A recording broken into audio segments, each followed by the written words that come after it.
Hey guys, welcome back. I got a bowl of fresh raspberries from the garden. So now I thought, let me take you along. Today we are going to harvest lettuce. It's mid May, it needs to come out, it's bolting.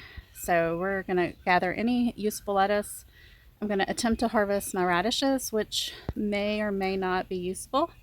And we're going to cut back phlox because it's time to cut back our phlox and hope for a fall flush of blooms to come. So I've already harvested all of the lettuce from these containers. I went ahead and got that done real quick because I needed to take care of my tomatoes. They're all pruned up, tied up, mulched. And there was lettuce down there and peas. And I took all that out and you just saw the lettuce.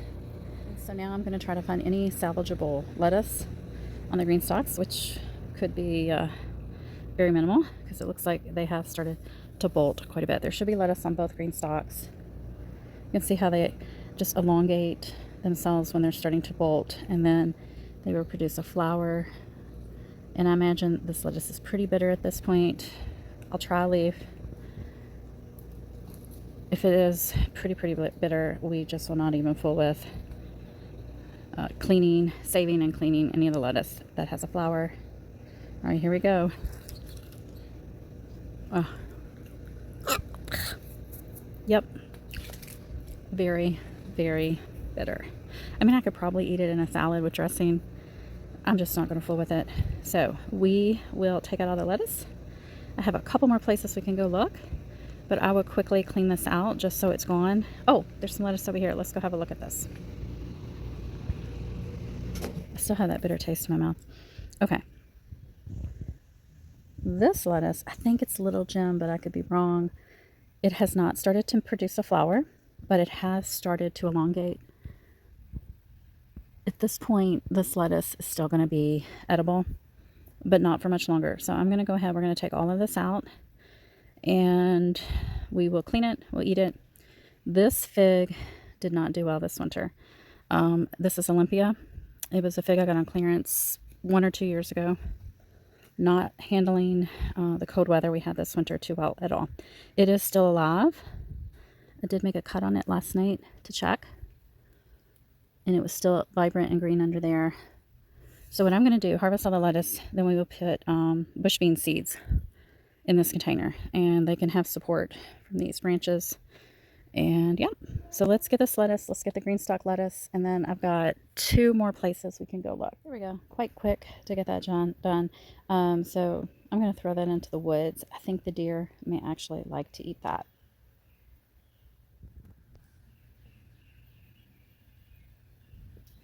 This is not looking too promising. It's very wilty, and there is a flower stalk, so it's probably pretty bitter.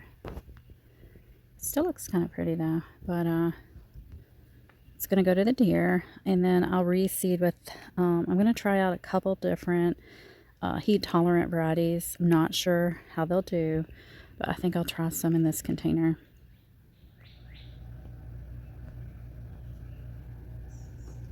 And this is our last little patch of lettuce that overwintered. I'm going to harvest all of this and add it to the bowl. I forgot to get the Little Gem. I'll go back and get that. And yep, that's it. It's almost I love lettuce season, and we're almost out, so that's kind of sad.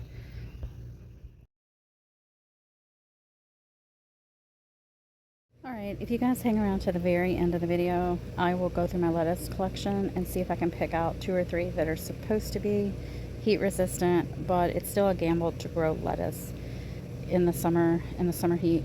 I'm definitely going to put them in shady spots, like underneath maybe tomato plants. So I did leave a few of the little babies, and I am going to put some bush bean seeds in here so the lettuce will have shade from the bush beans when it finally takes off and has some height to it. So for now, I'm going to throw this bowl into the house. I'm going to get a new bowl.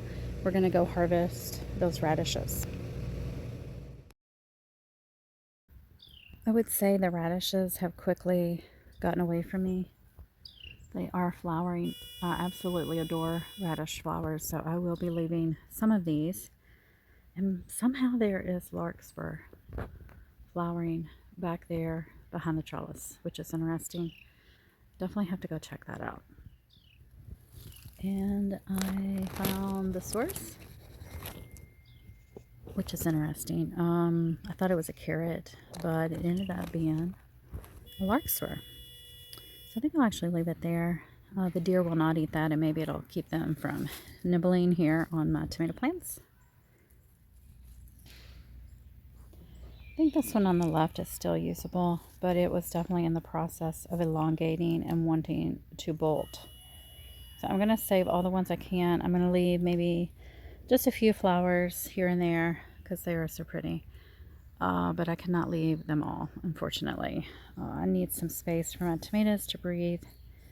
And hopefully there's a few we can actually eat.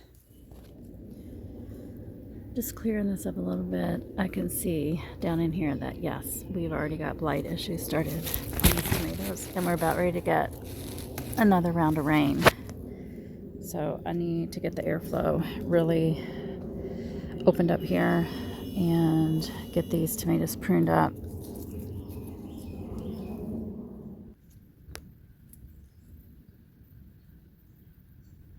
Making progress. You can see, look at that. Whoa. Really nasty stuff starting up there. I think this is the prettiest one yet. Different variety. I think these are cherry something, and the other guys were breakfast.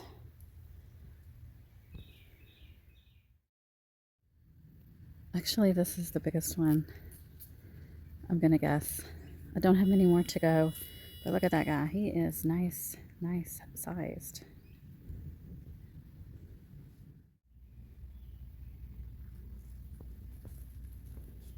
And that is all we got from these two beds. It's better than nothing, right? And I did leave a few flowers for later. But look at the massive amount of plant material that we just pulled out. They're so pretty. Into the woods, and if the deer want to eat radish leaves, they're welcome to this pile. But I'm so happy I got my tomatoes supported again, moved my clips, airflow going, because there were a lot of leaves that were showing signs of early blight. I totally forgot about the lettuce in my deck hanging baskets. You can see it is starting to also bolt. I am going to go ahead and harvest almost all of this lettuce. So now it is time to trim this woodland phlox. You can see it's already lost all of its beautiful blooms. And here in a second, I'm going to take you back in time. We're going to see what it looked like about 4 to 6 weeks ago. And it was a stunner, especially this one. I have two varieties. I have a pale gray, which is this one right here. And then I also have the traditional beautiful purple. The woodland phlox has an incredible scent. Very intoxicating. I absolutely love the smell of this plant. Love when it's blooming. And you'll see how I'm going to trim it up here in just a second. If I had the time, I would cut above a leaf node so that I could make some cuttings from all of this cutback.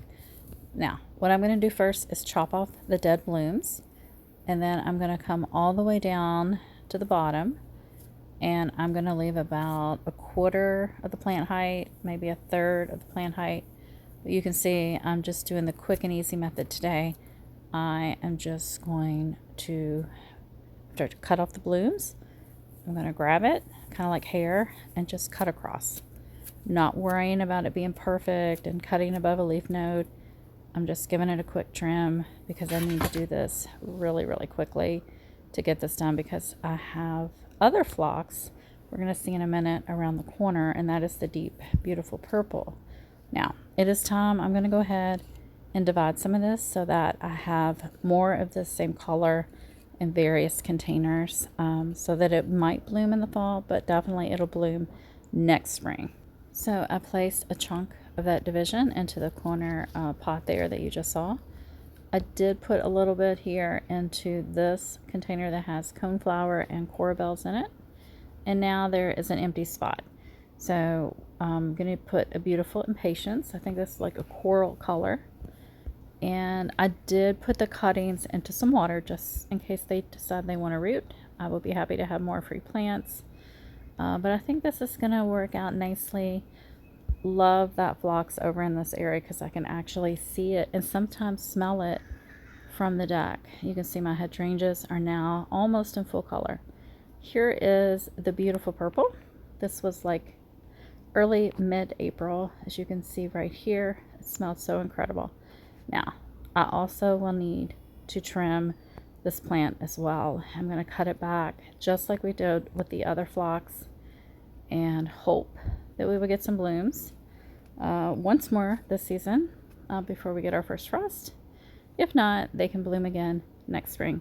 But you can see there's lots of pretty things here and there. I do have some woodland phlox in the ground as well. It's a wonderful shade plant. All right, guys, I will talk to you soon. Hope you're having a great gardening week.